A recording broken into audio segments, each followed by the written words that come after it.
Guys.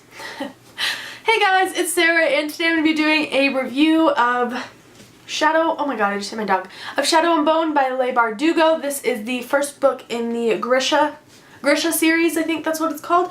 And yeah, I did a read along with Jordan, who's one of my friends on Twitter, and she's a subscriber of mine.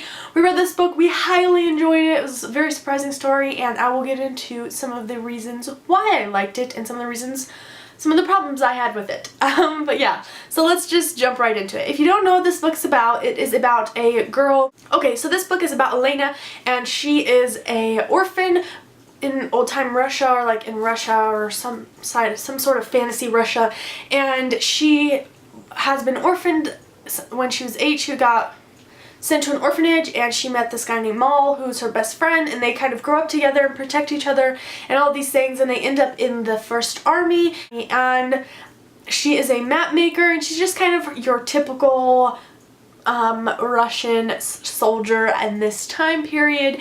And there's this thing called the Fold, which is basically this darkness, and when the book starts out, the main character is going across the Fold, and it's really nerve-wracking because a lot of people don't make it back, and there's these creatures in there that kill people and they don't know what it is, and it's really scary.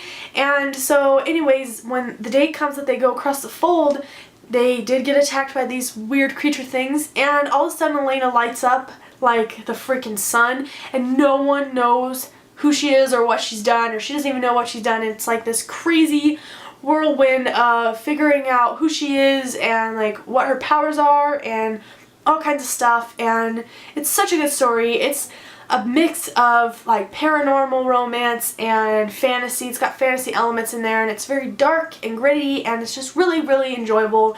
And I didn't think I was going to enjoy it as much as I did. I ended up giving it a 4 out of 5 stars on Goodreads, and let's just go into the reasons why. Now, like I said, I'm putting the book down because, oh, it hurts my hand. Like I said, the book was really enjoyable. It totally surprised me. I didn't know I was gonna like it as much as I did. The world building was pretty good. It was one of those where you learned along the way. It wasn't where you were thrown into a lot of backstory. I enjoyed it in the very beginning, that we didn't have to go back in time, or we didn't have to learn about all this stuff. But as time moved on, the author didn't explain everything as well as I would liked, and she used 2 different words in like 2 different Russian words for the same thing, and like it was just a little confusing. Everything, all the terms and stuff was a little confusing, and it was hard for me to follow in some points. At the same time, it wasn't so confusing where I didn't enjoy the story. It didn't take away from the story so much. It was just like, wait a second, who's this? What is that? And then at that time I was just like, oh, screw it, whatever, I'm just going to continue reading. So I was more focused on the story than I was about the world itself, and I just wanted to know what was going to happen with Elena. I wasn't really focused on learning about this world because she didn't set it up that way. She didn't set it up where I had to learn it. It was more I was thrown into it. So that was the one thing that was a little good and bad for me. I enjoyed the characters in the story.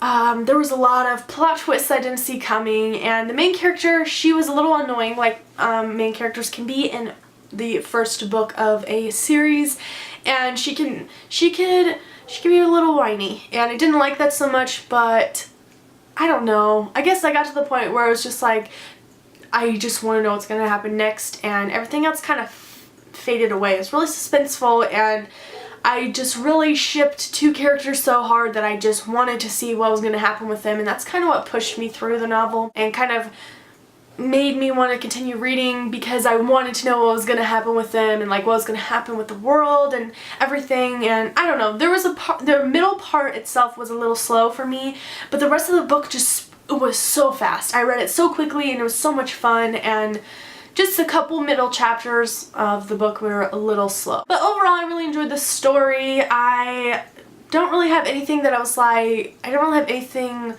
any reason to say that it wasn't a 5 out of 5 stars, besides the fact I didn't connect with the story so much, or I didn't really know the world so much, or you know, those little things. But I feel like if I reread the book, which I'll probably do, there's probably a lot more information than what I remember, if that makes any sense. So anyways, that is my thoughts on this book. I enjoyed it. I recommend it if you like young adult. It doesn't have too much fantasy in it, and it doesn't have too much paranormal. It's just like the perfect mix of both, and it's really good, and I just really, really enjoyed it a lot more than I thought I was going to. But anyways, that is it for my review. That's all I'm going to say. I think that's enough, hopefully. Let me know if you have any questions down below. I'd gladly answer them. Let me know if you plan on picking up the book, or if you plan on reading it, or if you have read it, or any of those things. I would love to hear from you guys. So anyways, thank you guys so much for watching. I hope you enjoyed. I hope you have a great day. I hope you have a great week. I just hope you have an amazing, amazing rest of your day. Thanks so much for watching. I hope you enjoyed, and I will see you in the next one. Bye!